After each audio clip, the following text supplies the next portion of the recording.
ରାଧାଷ୍ଟମୀ ବ୍ରତ କାହିଁକି ପାଳନ କରାଯାଏ? କେମିତି କରିବେ ପୂଜା?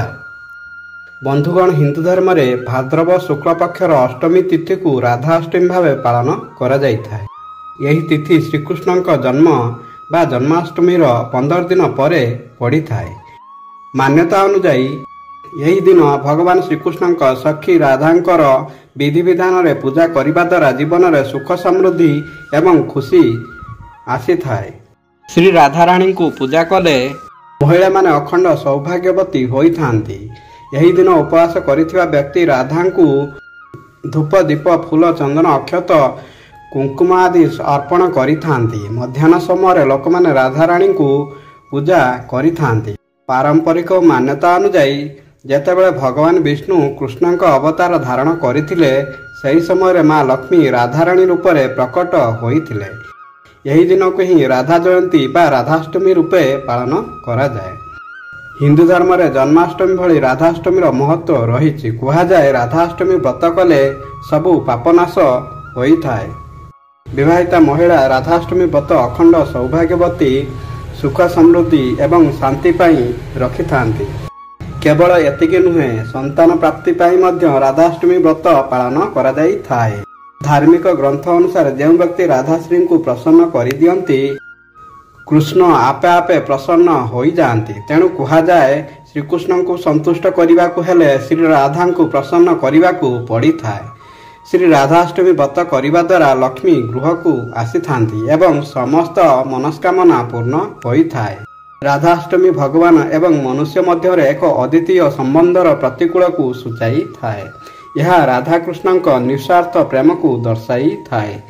ରାଧାଙ୍କ ଜନ୍ମ ଭାଦ୍ରବ ମାସ ଶୁକ୍ଳ ଅଷ୍ଟମୀ ତିଥିରେ ହୋଇଥିଲା। ହିନ୍ଦୁ ଧର୍ମରେ ତାଙ୍କୁ ଭଗବାନ ଶ୍ରୀକୃଷ୍ଣଙ୍କ ପ୍ରେମିକା ଏବଂ ସଙ୍ଗିନୀ ଭାବେ ଚିତ୍ରିତ କରାଯାଇଥାଏ। ରାଧାଷ୍ଟମୀର ଶୁଭ ମୁହୂର୍ତ୍ତ। ହିନ୍ଦୁ କ୍ୟାଲେଣ୍ଡର ଅନୁଯାୟୀ ଭାଦ୍ରବ ମାସ ଶୁକ୍ଳପକ୍ଷ ଅଷ୍ଟମୀ ତିଥି ଆରମ୍ଭ ହୋଇଛି। ଏହା ଆଜି 10ଟା 40 ପର୍ଯ୍ୟନ୍ତ ରହିବ। ତେଣୁ ଏହି ବ୍ରତକୁ ଲୋକେ ଆଜି ପାଳନ କରୁଛନ୍ତି। ସକାଳୁ ଗାଧେଇ ନିଜର ନିତ୍ୟକର୍ମ ସାରି ଦିଅନ୍ତୁ। ଏହାପରେ ପୂଜା ଘରେ ଏକ ଗୋଲ କରି ଗୋବରରେ ଲିପି ଦିଅନ୍ତୁ। ତା ମଧ୍ୟରେ ମାଟି କିମ୍ବା ତମ୍ବାର କଳସ ସ୍ଥାପନ କରନ୍ତୁ। କଳସ ଉପରେ ତମ୍ବା ପାତ୍ର ରଖନ୍ତୁ। ଏବେ ଏହି ପାତ୍ରକୁ ବସ୍ତ୍ର ପିନ୍ଧାଇ ସୁସଜ୍ଜିତ କରି ରାଧାଙ୍କ ମୂର୍ତ୍ତି ସ୍ଥାପନା କରନ୍ତୁ। ତାପରେ ରାଧାଙ୍କର ଷୋଡ଼ଶ ଉପଚାର ପୂଜା କରନ୍ତୁ। ପୂଜା ପରେ ଉପବାସ କରିଥିଲେ ଭୋଜନ କରନ୍ତୁ। ପୂଜା ସରିବା ପରଦିନ ବିବାହିତା ମହିଳା କିମ୍ବା ବ୍ରାହ୍ମଣଙ୍କୁ ଭୋଜନ କରାଇ ଦକ୍ଷିଣା ଦିଅନ୍ତୁ। ରାଧାଷ୍ଟମୀ ପୌରାଣିକ କଥା। ଦିନେ ନାରଦ ଶ୍ରୀକୃଷ୍ଣଙ୍କୁ ପଚାରିଲେ, ଭଗବାନ, ଆପଣଙ୍କ ଶ୍ରୀମୁଖରୁ ଅନେକ ବ୍ରତ କଥା ଶୁଣିଛି। ଶ୍ରୀରାଧାଙ୍କର ଜନ୍ମଦିନର ବ୍ରତ କଥା କୁହନ୍ତୁ। ଶ୍ରୀକୃଷ୍ଣ କହିଲେ, ଦେବର୍ଷି, ତୁମେ ମୋର ପ୍ରିୟ ଭକ୍ତ, ସେଥିପାଇଁ ତୁମେ ଏ ବ୍ରତ ଶ୍ରବଣ କରିବାର ଯୋଗ୍ୟ ଅଟ। ଏକଦା ସୂର୍ଯ୍ୟଦେବ ବ୍ରହ୍ମାଣ୍ଡ ପରିଭ୍ରମଣ କରୁ କରୁ ନାନା ପ୍ରକାରର ଐଶ୍ୱର୍ଯ୍ୟ ଦେଖି ତପସ୍ୟା କରିବାକୁ ମନ ବଳାଇଲେ। ତେଣୁ ସେ ମନ୍ଦର ପର୍ବତ ଗୁହାରେ କଠିନ ତପସ୍ୟାରତ ହେଲେ। ଫଳରେ ପୃଥିବୀ ଅନ୍ଧକାରାଚ୍ଛନ୍ନ ହେଲା। ଦେବତାଗଣ ଭୟଭୀତ ହେଲେ। ଇନ୍ଦ୍ର ଦେବତାଗଣଙ୍କ ସହ ମିଶି ମୋତେ ପ୍ରାର୍ଥନା କଲେ। ମୁଁ ଦେବଗଣଙ୍କୁ ଆଶ୍ୱାସନା ଦେଇ ସୂର୍ଯ୍ୟଙ୍କୁ ଦର୍ଶନ ଦେଇ କହିଲି, ହେ ଦିବାକର, ତୁମେ ତପସ୍ୟାରେ ସିଦ୍ଧିଲାଭ କରିଛ।